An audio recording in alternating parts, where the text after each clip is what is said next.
இந்த வெயிலுக்கு நல்ல ஒரு சில்லுன்னு ரோஸ் மில்க் எப்படி பண்ணுறதுன்னு பார்க்கலாமுங்க. அதுக்கு ஒரு பவுலில் 4 பாதாம் பிசின் சேர்த்து 1 கப் தண்ணி ஊற்றி நல்லா ஊற வச்சுக்கலாம். அடுத்ததாக இன்னொரு பவுலில் 1 டீஸ்பூன் சப்ஜா சீட்ஸ் 1/4 கப் தண்ணி ஊற்றி வச்சுக்கலாம். ஸ்டவ்வில் ஒரு அடிகனமான பாத்திரம் வச்சுட்டு 1 லிட்டர் பால் சேர்த்துக்கலாம். பால் நல்லா கொதிச்சதுக்கப்புறம் 1 கப் சர்க்கரை சேர்த்து இதை நல்லா கொதிக்கட்டும். கொதிச்சதுக்கப்புறமா ஃப்ரிட்ஜில் வச்சு நல்லா சில்லுன்னு எடுத்துக்கலாம்.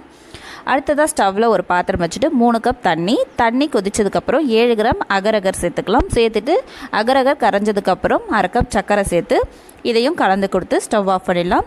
இப்போ இதை செட் பண்ணுறதுக்கு ஒரு டிஃபன் பாக்ஸில் ஊற்றி கொஞ்சமாக ரோஸ் எசன்ஸ் ஃப்ளேவருக்காக சேர்த்துட்டு இதை நல்லா ஜெல்லியாக ஆக்கி எடுத்துக்கலாம். ஜெல்லி ரெடி ஆனதுக்கப்புறம் இந்த மாதிரி சின்ன சின்ன பீஸாக கட் பண்ணிக்கலாம். அடுத்ததாக சில்லுனான பாலை மிக்ஸி ஜாரில் சேர்த்துட்டு கொஞ்சமாக ரோஸ் எசன்ஸ் சேர்த்து இதை நல்லா அடித்து எடுத்துக்கலாம்.